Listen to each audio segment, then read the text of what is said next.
Podcast Answer Man, episode number 227. Entertaining, educational, and encouraging content that makes a difference. This is GSPN.TV. Join the community.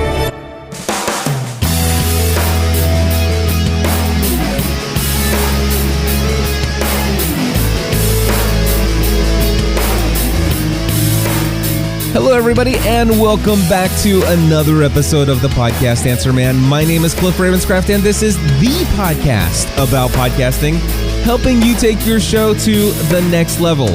It doesn't matter if you're a brand new podcaster, if you've been podcasting for many years, or you haven't quite yet launched that first episode. There's something we can all do to take our show to the next level.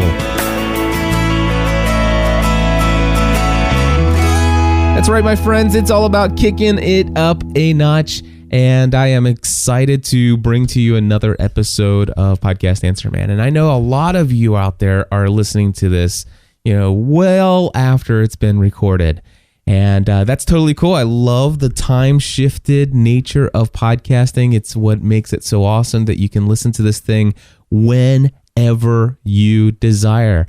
And as I'm recording this on Saturday, September 17th, 2011, you might be listening to this on Monday, sometime in July in 2027. Who knows? I have no idea when and where you're listening to this, and it doesn't matter.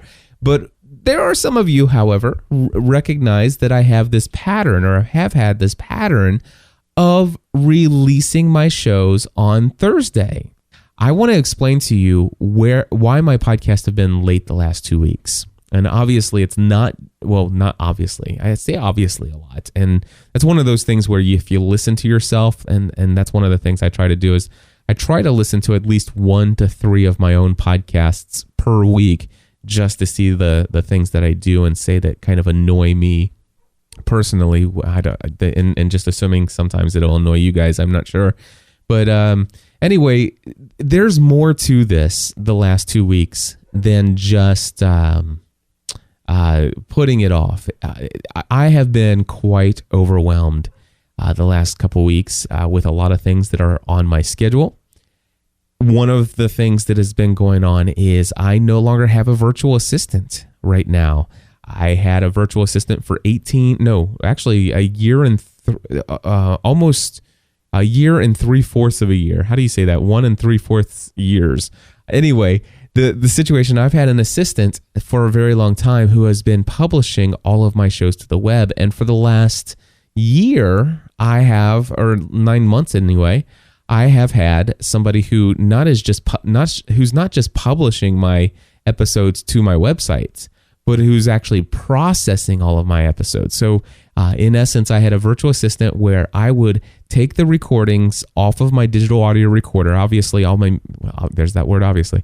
All of my music is included in the front of the show as I play it. I mean, these sound clips that you hear, kind of like, if I was to click this, that sound right there, that's actually being played live. I'm not adding that in post-production. It is just there.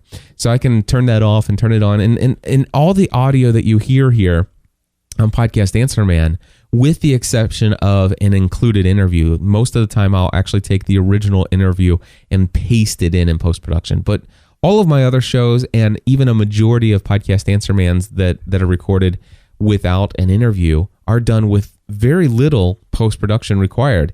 However, what I do is I take the recording off the recorder, drag and drop it over to my desktop, and then I put it in this Dropbox folder. And my assistant had been taking that file, renaming she would take the file, she would open up the file, process it with my multiband compressor secret sauce settings that I have, and then she would save the file back out, and she would name the file with a naming scheme that I've provided for her. And then she would take that and tag that MP3 file, upload it to my Libsyn media hosting account, and then she would take that file, put it back in Dropbox after it was complete, and say, "Hey, Cliff, I've taken care of everything," because from there she would take it from Libsyn and then publish it to all the various different websites that I have for each of our shows. And we produce 7 to 15 podcast episodes a week. And I'll tell you what, it's been a long time since I realized just how valuable that task, that repetitive task that happens on a week by week basis, just how valuable that is to me, because I had forgotten how I used to record shows live on Thursday, and I would stay up until about 11 o'clock at night, working about a 14 to 16 hour day sometimes on Thursdays, just to record and produce and publish all of those podcast episodes. And that's not even thinking about the shows that we don't record on Thursday. So what happened was, I've had this virtual assistant I've had a virtual assistant since January of 2010. So for what is that, 12 plus 9? Anyway, you get the whole math thing going there. So we'll just say that I've had it for a virtual assistant help for a long time now. And my virtual assistant it just recently had a baby. And so she's on maternity leave. Now, I use a virtual assistant through a virtual assistant firm, and it just so happened that my contract ran out. It was up for renewal at the same time she was supposed to leave for maternity leave. And this is her third baby, and I have no guarantee that she's coming back. And Amy's well worth everything I was paying. And it not only was I going to be working with a substitute VA that I had not trained, but Amy had trained for me. Not only was I going to do that, but my rates were going to go from $18.50 an hour to $24 an hour. And so I was going to pay I was going to need to renew my contract for a year. And for at least the first 4 weeks of that new contract, I'm getting somebody doing my work that I have no idea if they're going to do a good job or not. And I'm like, I just don't know if I want to pay this much more. And if it was Amy and she was there, would she be worth it? Yes. Would I try to negotiate a lower price? Heck yeah, I would try to negotiate something lower, but still, would she be worth it? You better believe she would be worth it. The work that she was doing was that valuable. Well, anyway, long story short, I decided that I wasn't going to go from $18.50 an hour and sign a contract for another 12 months for somebody that I don't even know who they are. And I'm not getting Amy, so I'm just not going to renew right now. And I was going to look at different options, and I've been looking at different options, and I have a solution right now that could possibly work. And things are getting a slow start because of just some things that are going on. But I do have somebody that has agreed to help me, and with good compensation, and I'm really excited about it. But the thing is I've not yet had an opportunity to train this person to do my podcast production and publication. And so therefore, I am still pretty much in charge of getting these things off the ground and running. And that's why last week, Podcast Answer Man was not released until Saturday. And that's why I'm not even recording it until Saturday this week. And what does this matter to you guys? There are a couple things. Number one, I like to share my podcasting journey with you guys. All right. This show is just as much as me sharing my podcasting journey with you as it is teaching you the technical ins and outs of podcasting. So just so you know, sometimes recording a podcast, even when you're so passionate about this, sometimes it's a real big pain in the butt. And it's inconvenient, and your schedule gets in the way. And I think it's important for you guys to know that it's possible to delegate some of these responsibilities. And so if nothing else, perhaps if you find yourself getting caught up into the mundane task, maybe you love getting behind the mic and recording and stuff like that, but you like to tightly edit your show and get rid of the ums and the ahs and long pauses or something like that. Or maybe it's time, but you hate the post-production process of doing that, and it kind of wears you down and it keeps you from moving forward. If that's the case, have you considered hiring somebody to do your post-production work for you? And then, of course, there's a good chance that maybe you have thought about that, and you are paralyzed by this thought of paying somebody else to do something you could do for free. And I'll tell you what, I'll stop here and just tell you that this is the perfect way for me to tell you about virtualassistantpodcast.com. All right, so that's why my podcasts are getting posted late, and it may not be the end of it. Just bear with me and stay subscribed, please. I really appreciate your patience. All right, we're going to turn next to Mike Young. I've got so much to put into this episode. So, Mike, take it away. This is something about Libsyn accounts, so go ahead. Hey, Cliff, Mike Young here from the Beyond Your Wedding Day podcast and the newly formed Christ on the Quad podcast, and that is actually what kind of spawned this question I have for you. On my Libsyn account, I currently, for my Beyond Your Wedding Day podcast, which I just recorded episode 50 of, so I've had that account for quite a while, about a year, and I pay the $15 a month plan, which gives me plenty of room to do one episode a week. Now, with this new show, my plan was just to bump it up to like the $20, which like doubles the amount of space, because I figured between those two shows, then just each doing once a week, I should have plenty of room. But when I went into Libsyn account and did the create new show, and basically I figured out that you have to create, or you basically have to have a separate plan for each show, even within the same account. So here's my question is, if you were me, would you just do the $20 plan? And I mean, is there a big reason to have separate shows, or do I need to pay the $15 for each show a month? I'm just trying to limit my cost, especially since the Christ on the Quad podcast is sort of a ministry-based podcast at this point. So that is my ultimate question. Is there any kind of moral issue with that? Is there a practical issue that I'm not dealing with here? So I guess that is my ultimate question. Should I have two separate accounts or two separate shows paying $15 each, or just upload them all under the one show paying $20? I hope that makes sense. Thanks for everything you do, Cliff. All right, Mike, thank you for the question. And I want to let you know, as far as technical details, I have two Libsyn accounts. I have the two that give you not the 250 megabytes per month, but two accounts that give me 1.5 megabytes each. So I can upload a total of 3 gigabytes of audio, 3 gigabytes of audio files per month onto my two accounts. On those two accounts, I have 27 different podcasts. And so I only use Libsyn for two things. I use Libsyn for stats, when I don't even pay a whole lot of attention to those most of the time. And I also use them for hosting my media files, just content delivery. And if you want to, I encourage you to check out learnhowtopodcast.com. It's my free online tutorial. And I think I covered this. I covered it right here in part 4. So there are 8 videos for learnhowtopodcast.com. Check out video number 4, and you'll see my philosophy on hosting with Libsyn. Now, is there a moral issue? Not that I'm aware of. There's nothing that I saw that limits this in any way. I mean, obviously, they have it set up to where they can host a website for your podcast. They can do an app for your podcast. They can do all kinds of other things and have an RSS feed for your podcast. They can do all kinds of stuff. But there's nothing I can think as a moral implication where you are violating any kind of terms of service by saying, you know what, I appreciate that, but really what I'm using your service for is for this unlimited bandwidth for an allotted amount of space for each month. And what I want is to just be able to load up all of my shows. I don't want your RSS feed. I don't want your website. I don't want your apps. I just want to upload what you have told me I'm allowed to upload on a monthly basis, up to, for me, it's 1.5 gigs on 2 different accounts. And you know what? Sometimes and my 2 account names, one is called GSPN and one is called Generally Speaking. All right. And Podcast Answer Man episodes, what is this? Episode 227?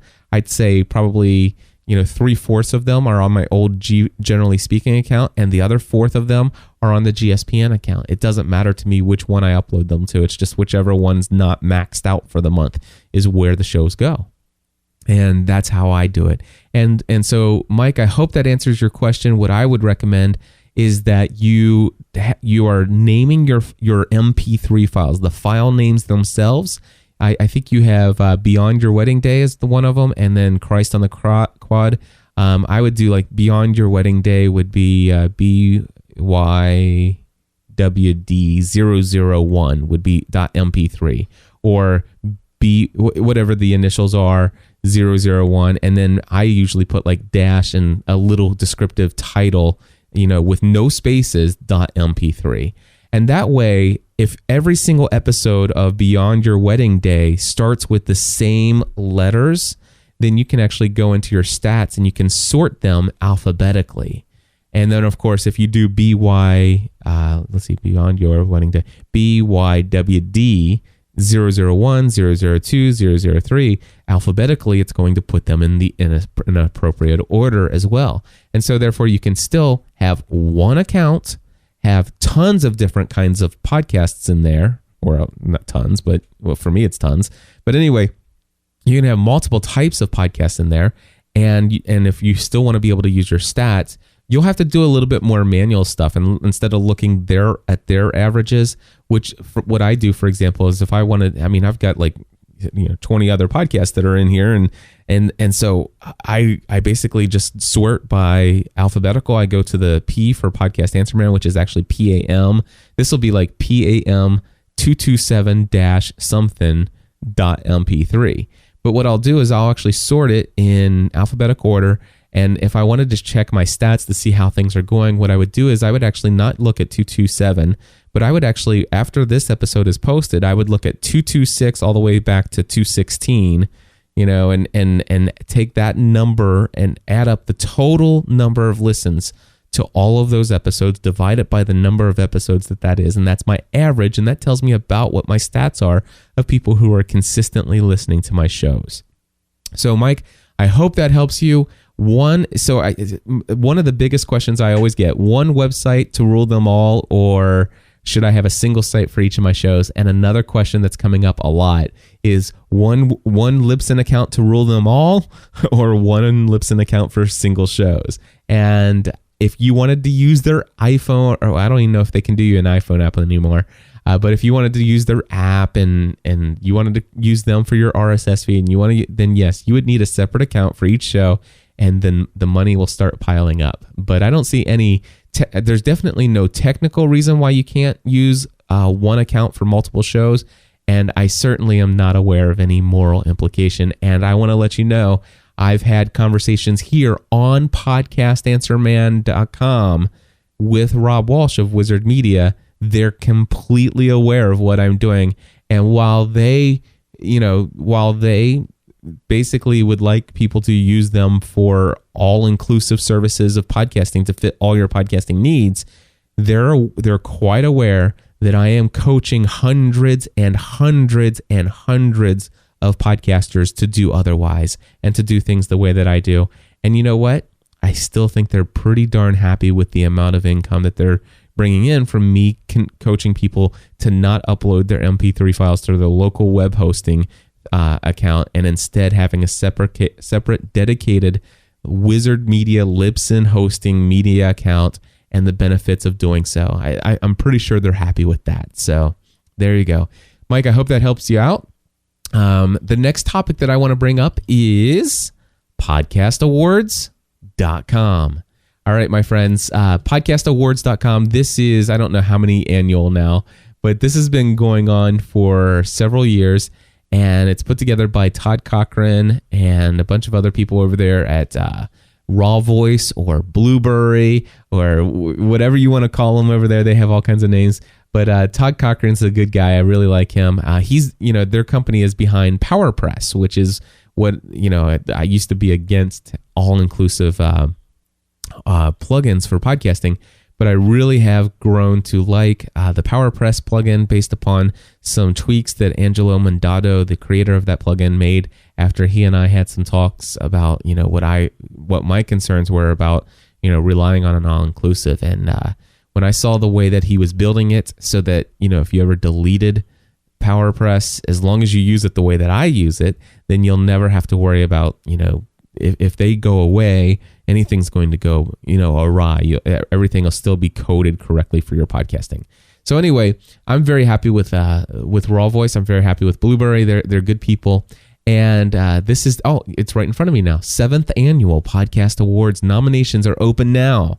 Now, here's the situation. I did a podcast episode a long time ago. I'm not going to look it up and find out what episode it was. But somebody asked me what I thought about Podcast Awards. And honestly, winning these awards, not that big a deal to me. However, it can be good. And a friend of mine, a good friend of mine, his name's Daryl Darnell, basically gave me a good reason why perhaps, if you have one show and you have an engaged audience that would love to participate in helping you to win an award, that could be a good thing for your community. And the whole reason why I kind of question this is, how these podcast awards work. I'll talk about nominations in a second, but how the actual voting process works is that once all the nominations are made and then the official nominees are named for each category, there might be like 5 or 10 for each category. I can't remember which, but anyway, what you'll do is once your show, if it makes it to the nomination, then voting will open. And I can't remember how long voting's open for. I think it might be 90 days or something like that. But here's the crazy thing. All right. The crazy thing is that people can vote every day for 90 days. All right. And so for you to be able to potentially win this thing, you're going to need to engage as many people in your audience to vote on a daily basis, every single day, once a day, every day. And maybe it's only 30 days. I don't know. I hope it's not 90 days. I can't remember. I should have looked all this stuff up here. But anyway, the idea is still, even if it's 30 days, it's a long time to ask somebody. Even if it was 2 weeks, every day for 2 weeks, come on, seriously?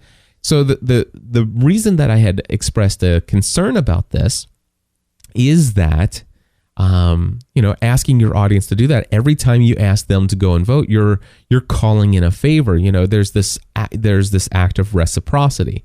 Now, if you're doing a podcast as a hobby and you're just playing around with it and you're not looking to, generate income and stuff like that, and you're just building a community and having lots of fun and stuff like that, then maybe not so concerned about asking, calling in a favor. It's like, well, I had no intentions of calling in favors or having calls to action in my podcast anyway, except this is a perfect opportunity. It's like, hey guys, we never ask you for anything. And right now we're asking, hey, would you be willing to do this? Vote for us daily. And, and it's a great way to win. And of course, the Fringe podcast won last year for, I think it was probably entertainment podcast or something like that, but they won.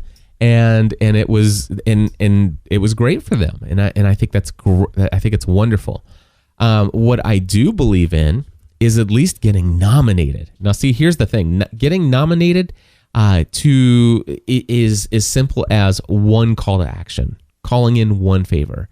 And let me go back real quick to the calling in the favor. You're asking something people to do something for you, and when you're asking them to do it daily, I just think that that's a lot, especially if you're asking them to do other things like I am, which are, hey, will you sign up for my mailing list? Hey, will you come to my live shows? Hey, will you leave us audio feedback for the show? Hey, will you consider becoming a Plus member at gspn.tv/plus? Hey, will you consider, if you're looking to start a podcast, come to my Podcasting A to Z course? Hey, will you be willing to tell other people about learnhowtopodcast.com, my free tutorial about podcasting? Hey, will you do that? I'm always asking people. I'm calling. And so for me to think about asking people to vote on a daily basis, it's like, really? And I may actually even do that if my shows get nominated this year. But I'm going to, I found a way to do it differently, and I'll talk about that in a second. Actually, no, let me tell you about that now. So let's just say I get nominated. If I get nominated, what I'll do is I will send out an email saying, listen, this is the only time I'm going to bother you. And I just realized that if with our shows being nominated, if they are, I know that many of you would be willing to go and vote on a daily basis. And, prior to doing this, I probably would, I've tried to remind people on a daily basis, and it was a lot of work because of how I did it. But right now I have a special mailing list that will email you once a day, every day during the entire voting period of the podcast awards. And it'll just be a simple email with a link to podcast awards for you to go in and choose all of the podcasts that gspn.tv has been nominated in their categories. And you just submit that. And so you'll just get an email once a day, every day during that voting period. And I only am asking this once. If you're interested in participating to see if we can't win some of these awards, then please click here to sign up for that mailing list, and you'll get an email every day. So I'm thinking I might do that, and I can do that now with Aweber. I just create another list and set up autoresponders every day for the period of time that goes on. So yeah, I might just do that. I might. That's if we get nominated. So here's the thing. How does the nomination process work? By the way, all this can be seen at podcastawards.com. And the nomination, they have all these different categories: People's Choice, Best Video Podcast, Comedy, Education, Food and Drink. I won't go through the entire list, but what you do is you get one ballot form for nominations, and that's it. If you only nominate one podcast, for example, on your form, and you submit it with your name and email address, you're done.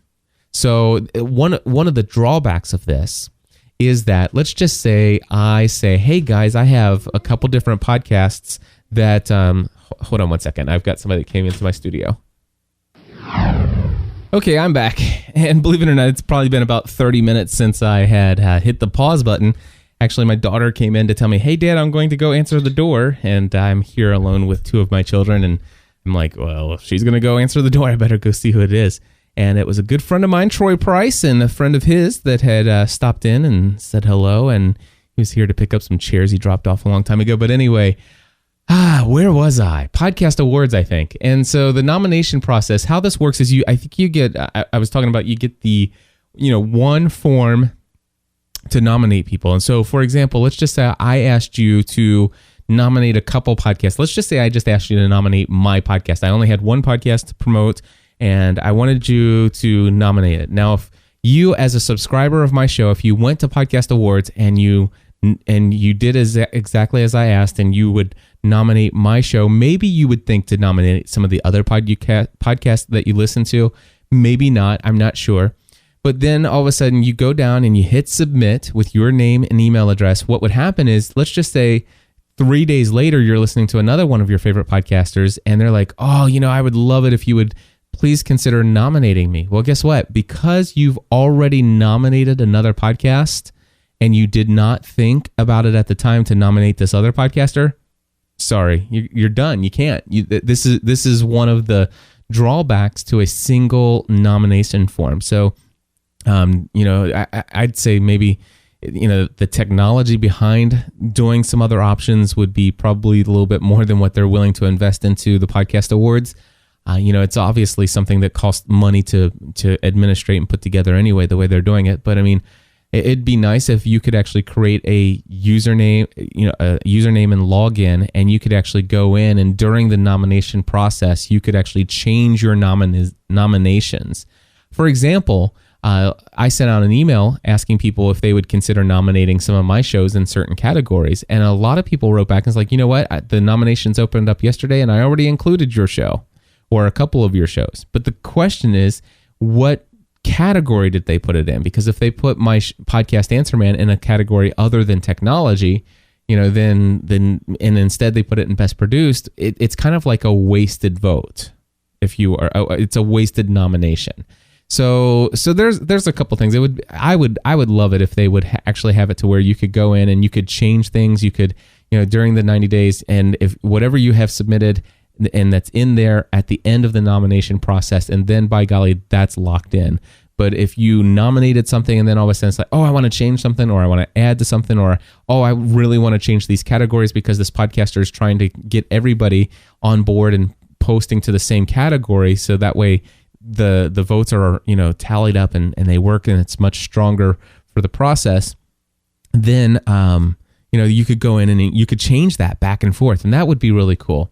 But for right now, it is what it is. And here's what I am most excited about with the Podcast Awards, and that is just getting nominated. How you hear people say, well, it's just an honor to be nominated.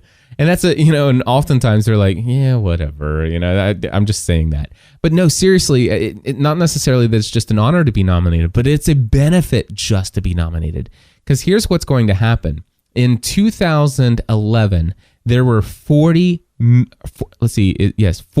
million page views. All right. 40 million page views on podcastawards.com in 2010. All right. This is not made up. Trust me, it's true because of the people who are going there. Now, once the nominations have all been submitted, they'll go through and they'll confirm that everybody's eligible for, to be in the category, and then they'll tally up, and the people who have the most number of nominations for each category get in. And they actually get into the nomination as far as if it's either 5 or 10, I can't remember. But then when it's turned on, those people get in, and when voting opens up, you actually get to see a list for each category. So, for example, under technology, hopefully you're going to see Podcast Answer Man in there along with a bunch of other shows. And I think it might even be in like alphabetical order. I can't completely be certain of that. But it's going to actually have the name of the show, and it's going to have a link to that show's website. And I want to tell you, I've been nominated for these things in the past because my audience has so graciously gone in and nominated several of our shows. And it does drive brand new subscribers who are checking out the shows. It's like, you know what?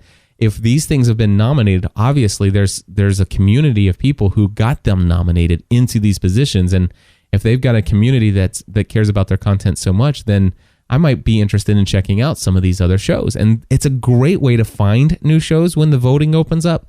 And it's a great way to be found if you actually do get nominated. So I'm excited in that way. I'm also excited to announce that Podcast Answer Man is a proud sponsor of this podcast, is a proud sponsor of podcastawards.com. If you go to podcastawards.com, on the right-hand side, you should see a little banner that says Learn How to Podcast with the Podcast Answer Man logo on it. And check this out. If you click it, it will take you to learnhowtopodcast.com, my free tutorial on learning how to podcast. But obviously, it's also my podcast website, so that it's very easy to see right at the top podcast episodes, and people can check out the podcast episodes. So I am very excited about Podcast Awards this year, and if you are interested in nominating, now I realize that many of you have probably already used up your ballot, but if you haven't, I would encourage you to check out gspn.tv/nominate. Okay, gspn.tv/nominate. And I sent this out to my mailing list, and I'm so excited to see that there's already been about 300 or more people who have clicked through and have done the nominating process, and things are looking pretty good for us getting nominated. And of course, this is opened up until September 30th. gspn.tv/nominate will get you to the list of categories where I'm asking people to nominate our shows. All right, so moving on, we got another thing in here. Another piece of audio feedback, and this time coming in from Craig. So Craig, take it away. Hi Cliff, it's Craig from Making Business and Sales Work, a podcast which has a lot to thank you for. The free information you give away every week has been a great help to me and got me through many hard times and even just motivational patches. I got to episode 4 and you actually said it coincided. If you're stuck on episode 4, just keep going, and it was a remarkable thing. You were giving some advice, condenser mics versus dynamic mics. I normally use dynamic mics. I do have a condenser mic. It came with a little Behringer 502 that I use. I've built a cardboard box and mounted the condenser mic at the bottom of the box, then lined the box with t-shirts. So that I've built a soundproof room around the microphone. Now I sit above the microphone and talk down into the box, and this is the result. I'm recording this on the condenser mic rather than using my dynamic mics, so you can hear how it sounds. It's not very boomy. The room has just got bare walls, so it should be as echoey as everything. But this is what I get. Thanks. Keep up all the good work. Thanks, Cliff. Bye-bye. All right, Craig, thank you so much for your feedback. And number one, I just want to say congratulations for getting beyond episode number 4. That is awesome. I am so excited for you. I really, really am. And I can tell you right now, back when I was on episode number 4, I was still using condenser microphones. Now, you said that you actually have some dynamic microphones and you usually use them. I would have loved to have heard the difference, just the difference between your dynamic microphone and your condenser microphone. Now, I want to let you know, I am an audio snob. Now, this isn't just for Craig, but it's everybody. I'm an audio snob. But I want you to know my very first 100 episodes all sounded pretty terrible in compared to what they are today, but they sounded great enough to really gain a loyal following. So, it's nothing to be ashamed of to use condenser microphones. And I get a lot of feedback when I talk about condenser microphones, especially if you go to learnhowtopodcast.com and you look at video number 3, equipment options. I will tell you right now that's been viewed quite a few times, and some people have said, "Hey, you said this about condenser microphones. I want to tell you that I have a lot of good things to say about condenser microphones. I use a condenser microphone myself." But I think, Craig, that you sound great enough to get an episode out there and to continue to publish content. There is, however, if I listen to your audio feedback, I'm just going to play it here for just a second, and I do hear still a little bit of that echo off the walls. Hi Cliff, it's Craig from Making Business and Sales Work. And I also hear a shh in the background, a little bit of a fan noise.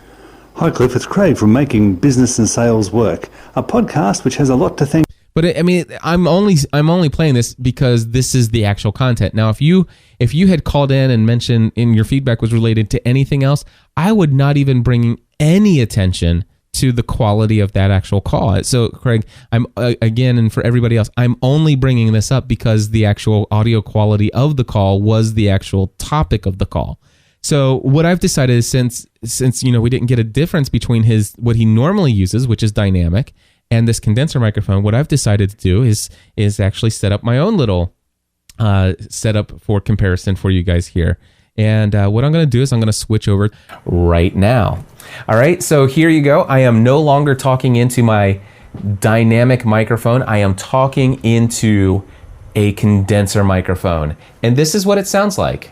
All right. Now, what you can hear right now, if I stop talking now, you're probably not going to hear that. You definitely won't hear this in the car. You may not hear this with your computer speakers, although you may. But you would hear this if I stop talking for a second. You will hear the fan that is on in my studio. All right, so it's there. Of course, I hear my voice echoing off the walls in here. And what I'm doing is I'm just turning in different directions, and I can just hear it. Now, a second ago, I heard my daughter say, Matt, she was calling for her brother, and they're upstairs, and I just heard that through my headphones. I don't hear it right now. But what I'm going to do is I'm going to mute the condenser microphone. Now listen to the fan. The fan is gone, and I'm talking into my dynamic microphone. All right. So I'm back onto the condenser microphone. So here's what it sounds like. Now check this out. I'm going to just rub my hands together. This is what condenser microphones will do. All right. I'm going to rub my finger and my index finger and my thumb together. I mean, I'm going to come over here, and I'm just going to ruffle a couple things around. I'm those kind of things. I'm gonna click my mouse. Listen to this. All right. So those kind of things are going to come in with a condenser microphone. Now, is it possible, if you have a condenser microphone, to record good quality sound? What I'm going to do now, of course, Craig, you had a great idea. You have a box, you line it with a bunch of T-shirts and stuff like that. What my good friend, and Troy Price was just here and stopped in, and he said that he remembered hearing Jason Van Orden talk about when he was in Brazil. He would literally record his podcast under a blanket. I mean, so we could get crazy with this stuff. But if you have a condenser microphone, what I have in front of me are two pillows, kind of in a V shape, where the opening of the V is faced towards me, and like where the V comes together is way out into the corner. And they're just leaning towards each other. Now, I don't have anything on top. You could even put another pillow on top if you want. And here's what I'm going to do. I'm going to put the microphone right here. All right, and I'm going to speak into there. So obviously, this is already much better than what we had before. But if you listen, you can still hear the fan. You can still hear a lot of other things. Now, of course, what you could do is you could turn the gain down. So let me do that. Turn the gain down and then get closer like this. Now, I want to tell you what I'm doing right now is the most uncomfortable thing I could possibly imagine doing. And there's no way I would ever record a Podcast Answer Man episode like this. But obviously, this is a much better sound with a condenser microphone than what I had before. But even still, here's me in a very uncomfortable setting right here with condenser microphone. And now I'm going to lean up and mute this and talk into my dynamic microphone. All right. So there you go. That's the difference between condenser and dynamic. And it is possible to do some wild and crazy things. But when it comes down to it, I think a good dynamic microphone is going to be a major improvement in audio quality for most people. And also, a Heil PR40 microphone is something that is just unfathomable about how great the audio quality is. If you want more on that, go over to podcastanswerman.com/HEILPR40. That's Heil PR40. All right, one of the last things that I have here for this episode is an interview that I did with Katie Davis over at katiedavis.com. Now, the interview sets itself up extremely well. The reason why I brought Katie on is because this is another example of somebody who you might think, how could podcasting help somebody who is in this position? She actually is an author of kids literature. All right, so she writes kids books, and she does a very good job at it, by the way. But here's somebody who has taken podcasting and used it to promote who they are, what they're most passionate about, and the interview highlights some very exciting things that has happened as a result of producing an audio podcast. Anyway, I hope you enjoy this interview, and here it is now.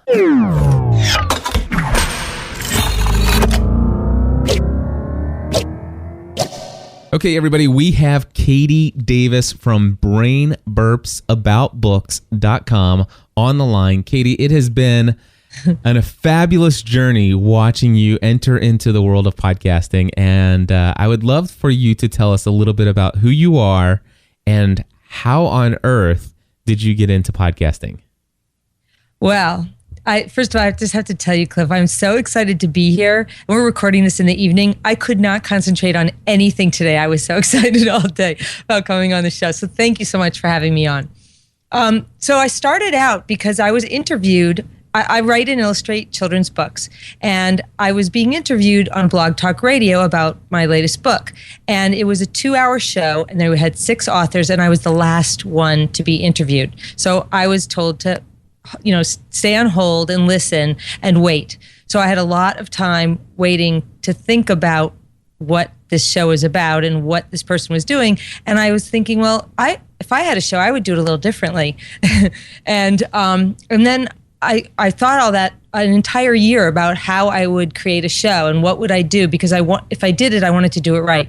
And I kept thinking, well, what would I say? I couldn't talk for that long, and what would I do? And then all of a sudden I realized, well, when I go to conferences, and I refer to Kidlit as children's literature as Kidlit, and I go to Kidlit conferences and I talk to my author friends and illustrator friends, and we can't shut up. I mean, we talk about books and books and books, and it's a passion.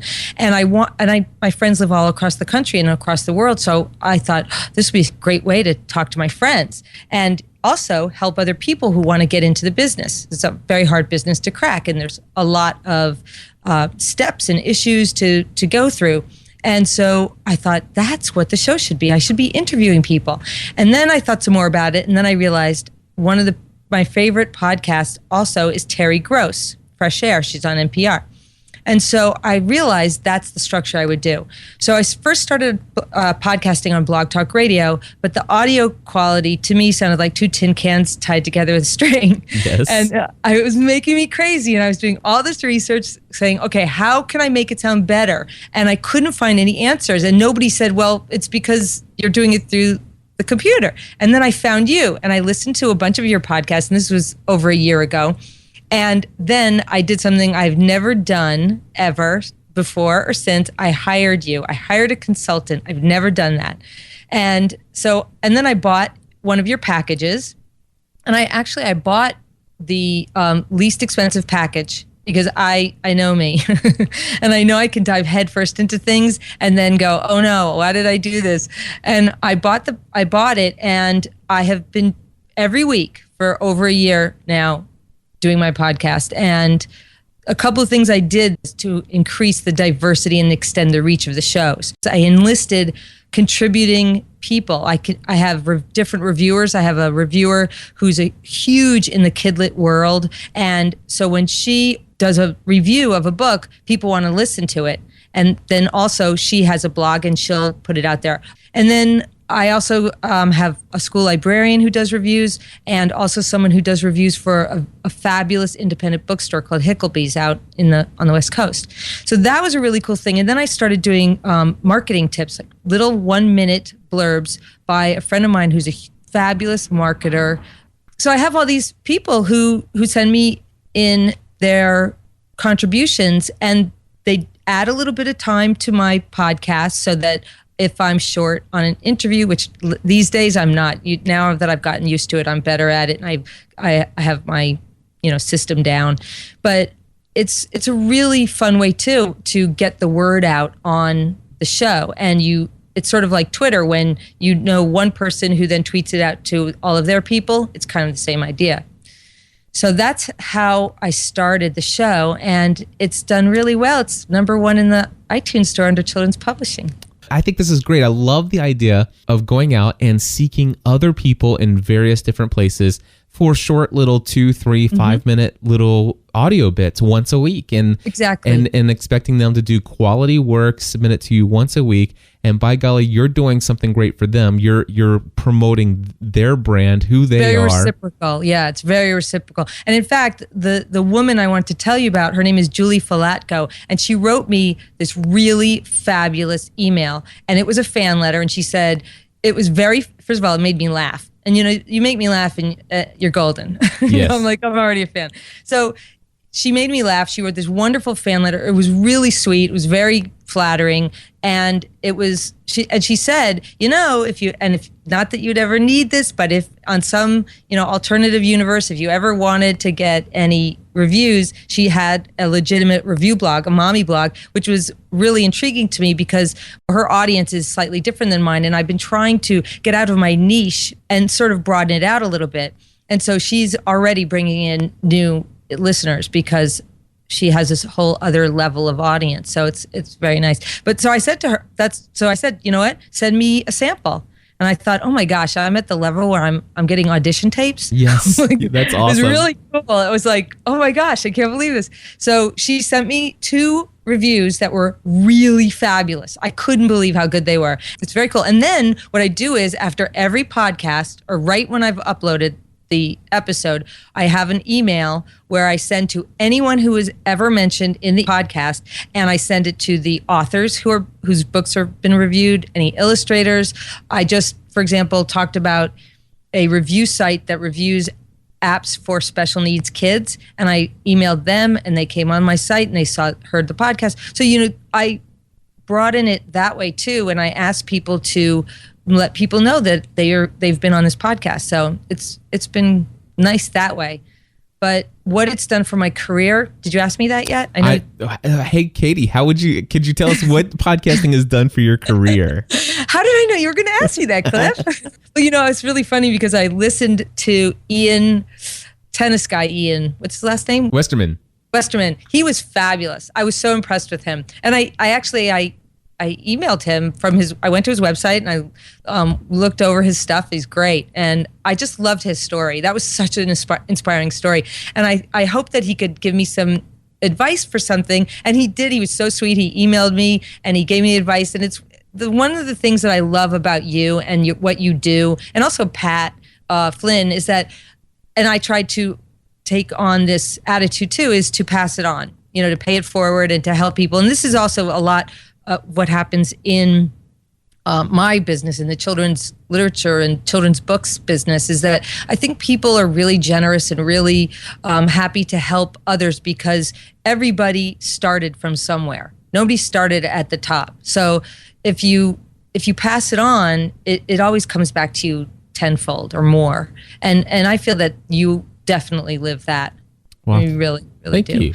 Thank you. So, well, to answer your question that I knew you were going to ask before, because I listened to you and you told me, to answer what it's done for my career is that, well, like I said, one of the best parts is making connections with writers and teachers and parents who I didn't know before. And I've made friends. I mean, one guy I just interviewed, his name is Jonathan Auxier, and he wrote an incredible middle grade novel called Peter Nimble and His Fantastic Eyes. And it's such a great book. And I interviewed him, and he had been a listener before. And sometimes I get requests from people to have them on the show. And I think his book is going to win some major awards this year. So I said it first. Nice. If he did. So anyway, so there's things like that, making friends and getting free books sent to me. That's really fun because people send me their books so that I can then have them on the show. And I've also been getting more speaking gigs. Since I've been writing books since the late 90s, I have been speaking publicly for a long time. And children's authors a lot of times go to schools and teach kids and get them excited about reading, writing, and the creative process. But now my gigs have been a lot more at conferences. I podcasted a couple of writers' conferences. That was really hard. I don't think I ever want to do that again because I was basically missed the entire conference because I was upstairs in my room editing and interviewing. And it was, I do get a little bit crazy on the editing because I want it to sound really good and everything. So I got that conference, a couple of conferences. I also, do you know the magazine Highlights, the Highlights magazine? Absolutely, yeah. Our kids subscribe to that. Exactly. So I was asked to speak at the Highlights Foundation. Wow. Yeah, it was really exciting. So there's things like that. And then right now I've been asked to have a meeting, and we haven't done this yet, but with a big educational / parenting kind of media company to possibly do a podcast for them based on their magazine. So that would be very cool. That would be really amazing. And I was listening to a podcast between you and Pat, and I don't remember if it was on your podcast and you were interviewing him, or you were on his podcast and he was interviewing you, but it was a while ago. And I got the idea to do a blog series because you mentioned somebody else who had done a blog series and how they then turned it into an ebook. And I thought, duh, of course, I've got to do that. So I was about to launch my website last spring, and I also had a new book coming out called Little Chicken's Big Day. And I decided this would be a great way to launch it. So I did 30 days to a book launch. And every day and they were much longer posts than I usually post. And I turned it into an ebook, How to Promote Your Children's Book, Tips, Tricks, and Secrets to Create a Bestseller. And now with my equipment, I'm recording it so that people can just download it as audio files. Nice. And that will be, it's hard to do, I have to say, because I'm reading and I'm not used to doing that. But I'm trying not to be too crazy about making it exactly perfect. Yep. And let's see what else. Oh, you also started thinking to me about monetizing, creating many, many more videos. I do video FAQs, just the like 2 or 3 minutes. And I'm going to do one every week now. That's awesome. That's going to be a big challenge because you got to put on makeup and do your hair. You got to make sure you don't look too bad if you're a girl. And then, but the cool thing is that I took your how to do a webinar. Yes. And I have gone back, and one wonderful thing that you do is so generous is that you allow anybody who's taken a webinar to watch the videos as much as they need to afterwards. And I have gone back and rewatched and say, wait, how do I do that now? Oh, I got to go look at that. And I took notes on every one, and I had you have an entire file, Cliff, in my computer. It says Cliff Notes, and it's got everything Cliff-ish in it. So anyway, so because of that webinar, I did 2 webinars this summer, and the first one was free because I figured in the free one I'd get more people. Because in my business too, people aren't making a ton of money, and in my business, a lot of people have day jobs and they're writing books, and it's tough on the income level. And so I wanted it to be free and give away that information. And it was really great. And I made it into a digital product, which I have not uploaded yet. And then I did a paid one, and people came, and it was great. We had 20 people or so, and they were, and I did an early bird special like you suggested, and that was great. And then people bought the regular priced version, and I didn't charge a whole lot. It was like $39 or something, and then I will have that as a digital product as well.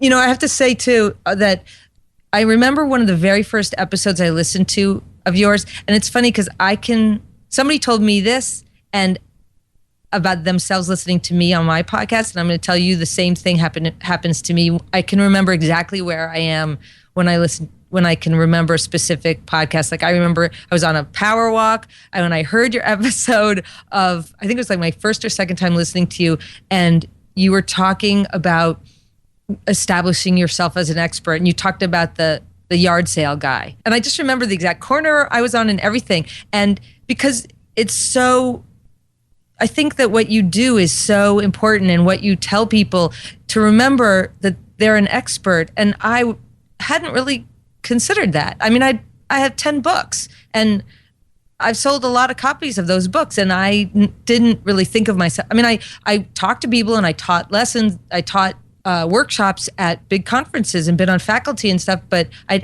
still wasn't really viewing myself as an expert. I was just viewing as someone who happened to be teaching something at a conference, And then after I started talking on the podcast, and people would come up to me and they would compliment my podcast, I would meet people and they'd say, "Wait, Katie Davis, your brain burps about books." And I said, "Yeah, you heard of it?" They said, "Yeah, I listen to it every day. Oh, I just listened to 25 episodes in a row." I'm like, "Oh my God, you poor thing." But, Yep. I got a tweet today where this person said to me, I'm reading the tweet, okay? I said to her, I'm totally reading this on Cliff's podcast. She wrote, "You're a literacy superhero, which is the second best kind of superhero." And then she wrote, "Can you fly? Because you totally take the number one spot then." And, it's really cool. Things like that. It's hard to imagine the effect you have on people, even when they tell you. It's still like, really? But it's very cool because I know I'm helping people, and that is a very gratifying thing. And guess what? I'm so excited. Tomorrow morning, I'm very nervous about this too. Tomorrow morning, I'm interviewing the guys who created Jib Jab. Do you know Jib Jab? Oh, yeah, I know all about Jib Jab. Yeah. So they're coming on, and I was doing my research, and I was looking over their website, and I said, "Oh my gosh, they've met presidents, and they've been on like Jay Leno and all these kinds of things." And when I asked them, I was just like, "Hey, you just created a children's book app. This is cool. It's called Jib Jab Junior." And try to say that 5 times fast. And they're going to come on. So I'm interviewing them tomorrow, and I'm really excited. So I'm getting some really interesting people, and meeting people on Twitter too. I'm trying to get Chris Brogan to come on, and I have another person, a big social media guy, is coming on, and it's really all about helping people in my business create more business for themselves, because a lot of times creatives don't think of themselves as business people, like I didn't in the beginning. Mm-hmm. But anyway, I think I digressed. From what I'm hearing here is that podcasting has done a lot to improve your status within your own industry. Mm-hmm. It's connected. Definitely. It's definitely connected you with other wonderful people, speaking gigs that are at a whole new professional level. Here's what I want people to hear is that whatever your passion is, whatever your field is, you may be thinking, I really want to start that podcast. And Katie, I'm going to ask you to speak to the people because, I say it all the time. I'm telling you, are so right. I'm sorry, I interrupted you because I'm like so excited because last night, or rather, what's today? Monday. And so 2 nights ago, I was at a party, and this young woman was there. She's, in her 20s, and she's like, "I don't know. I'm just like so fed up with working for other people." I said, "Okay. I sat her down. I said, you've got to start a podcast, and you've got to listen to Cliff Ravenscraft." And of course, I kind of talk about you and Pat at the same time, because you both are sort of, to me, two sides of the same coin. And you both together, I think, I would wish you guys had a podcast together. Scary thought. But anyway, I was telling her, and she emailed me this morning. She said, "What were those guys you were talking about?" And I sent her your link, and I sent her Pat's link. And she kept saying, "But how do you make money podcasting?" I said, "You have to listen to and I gave her some specific episodes that I was impressed with from both of you guys. And I told her, no matter what, I mean, for example, somebody I think Pat interviewed was saying that he was a chef, and he said that if you like to pickle cucumbers, you could make a podcast just about pickling cucumbers. I mean, it doesn't matter how minute. There are niches within niches that you can talk about. Where if you collect, I forget what the name of those, the tips of shoelaces, you could probably make a podcast about that. I mean, what are you good at? What do you love? And by the way, I think that if you are passionate about something, you'll be able to go for it. And for shy people, it's good too, because nobody's seeing you, and it's a really great way to increase the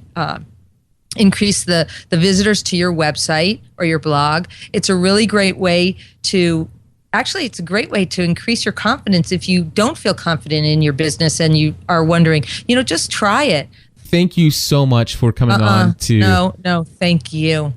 Really. Seriously. I'm not kidding. I was so excited. I couldn't think of anything else for like the entire previous week. So thank you, Cliff. Where can people find you on Twitter? At Katie Davis Burps. All right. And then on the web? katiedavis.com. Very cool. Thank you so much, Katie. Thank you, Cliff. Well, my friends, there you go. That's my interview with Katie Davis over at katiedavis.com. And of course, you can also check out our podcast over at brainburpsaboutbooks.com. You know what? I love what I do for a living. It is so awesome to be able to see somebody, start into the world of podcasting having no idea what's going to happen as a result. And then, oh my goodness, all of those exciting things, speaking gigs, just so many different things. It happens over and over again. I love doing these little bit of interviews here and there, and I'll have some more for you in the future.